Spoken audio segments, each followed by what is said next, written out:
For those of you who have seen my other videos, I've done many on real estate. You know how I feel about real estate, among other things. And I've touched on many subjects when it comes to real estate.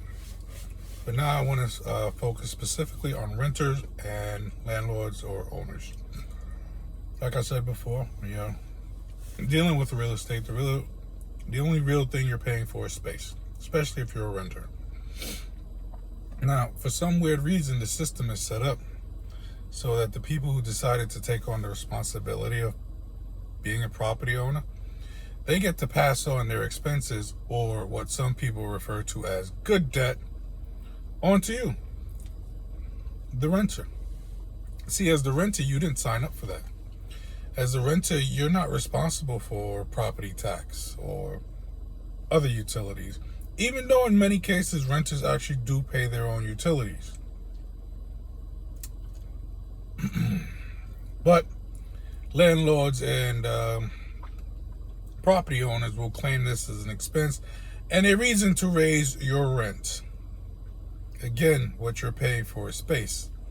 Your space isn't getting any bigger. Why the hell should your rent go up? I like to point out the scams and everything in everyday things that we do and see on a daily basis, because I don't think people seem to understand this. As a renter, you don't have those responsibilities, yet somehow those responsibilities end up falling on you.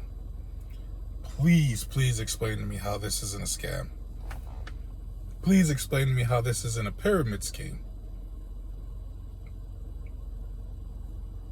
I'll wait for that answer.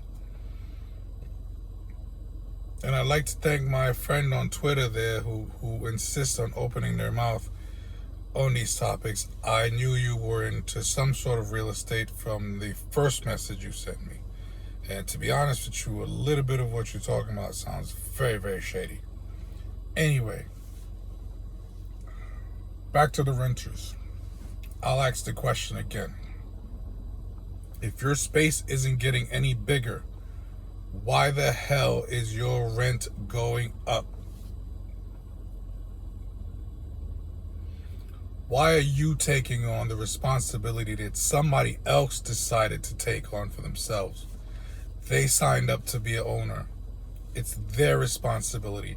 If they have a problem with property tax, that's between them and the government. That sounds like a them problem, not a you problem. But somehow, some way down the line, they made it a you problem. Again, real estate isn't a scam? Yeah, you keep telling me that. You keep telling me how these people who pass down their good debt onto you, someone who didn't want the debt,